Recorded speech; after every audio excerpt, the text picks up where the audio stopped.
Корея Республикасы туралы 10 дерек.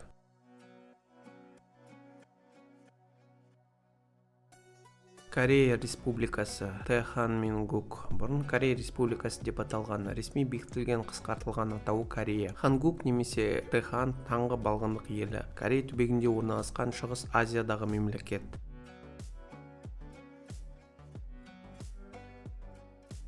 Астанасы Сеул. Бақ өкілдері жиі қолданатын мемлекеттің бейресми атауы Оңтүстік Корея.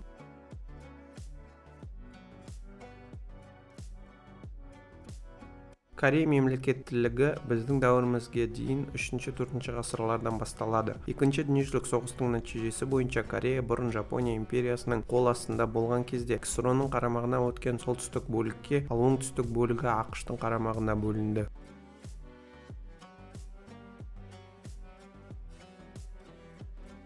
Корея Республикасы 1948 жылы 15 тамызда Америка аймағында құрылды. Содан кейін 9 қыркүйекте Кеңес Халықтық Демократиялық Республикасы деп жарияланды. Кейінгі Корей соғысы 1950-53 жылдары елдің бөлінуін нығайтты.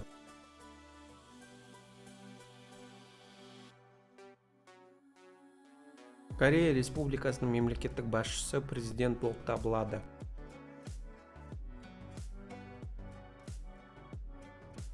Корея Республикасының парламенті 300 орыннан тұратын бір палаталы ұлттық жиын, заң шығарушы орган. 245 депутат мажоритарлық жүйе бойынша бір мандатты округтарда, ал 54 ұлттық партия тізімі бойынша сайланады. Депутаттардың өкілеттілігі 4 жыл.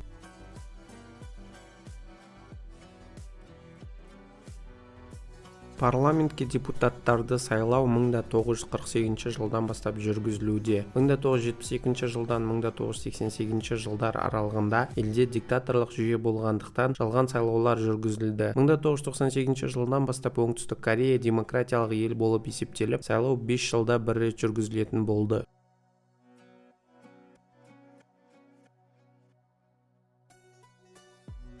Оңтүстік Корея 9 провинцияға, 6 провинцияға теңестірілетін қала метрополияға, 1995 жылға дейін тікелей орталыққа бағынатын қала Квайонси деп аталынған. Жеке бір ерекше статусқа ие қалаға Тхэкпьолси бөлінген. Олар өз кезегінде бір қатар кіші бірліктерге бөлінеді. Қала Си, Уэст Кун, қалалық муниципиалдық аймақ Ку, кент Ып, болыс Мён, аудан Тон және ауыл Ри. Жер аумағы 100.210 км².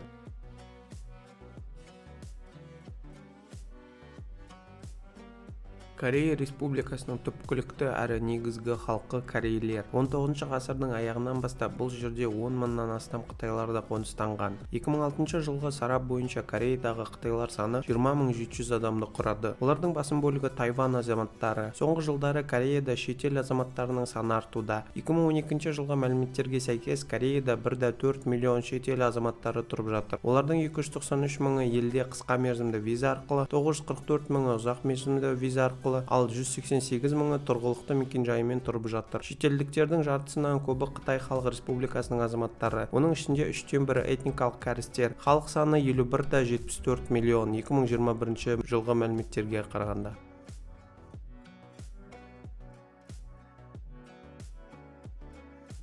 Корея Республикасының мемлекеттік тілі корей тілі. Корей тілі сондай-ақ Оңтүстік Кореяның солтүстігіндегі шекаралас көршісі Солтүстік Кореяның да мемлекеттік тілі болып табылады. Сонымен қатар Қытай, Жапония, ақш, Ресей, Қазақстан және басқа да Орта Азия елдерінде корейлер тұратындықтан корей тілінің сөйлеушілері бар. Жалпы корей тілінде 78 миллион адам сөйлейді. Зерттеушілердің басым көпшілігі бұл тілді оқшауланған тілдерге жатқызады. Алайда кейбір ғалымдардың пайымдауы бойынша ол алтай тілдерінің жанұясына кіреді. Корей тілі қазақ тілі сияқты софт тәртібіндегі жалғамалы тілдердің бірі болып табылады. Елдің әртүрлі өңірлеріндегі сөйлеу ерекшеліктеріне қарай бірнеше кішігірім диалекттерге қалыптасқан. Дегенмен тіл нормаларының стандарттары ретінде Сеул өңіріндегі диалект қабылданған. Кеңес одағының құрамына енген Орта Азиялық мемлекеттерде тұратын корейлерді Корё-Сарам деп, ал олар сөйлейтін диалектіні Корё-Мар деп атайды.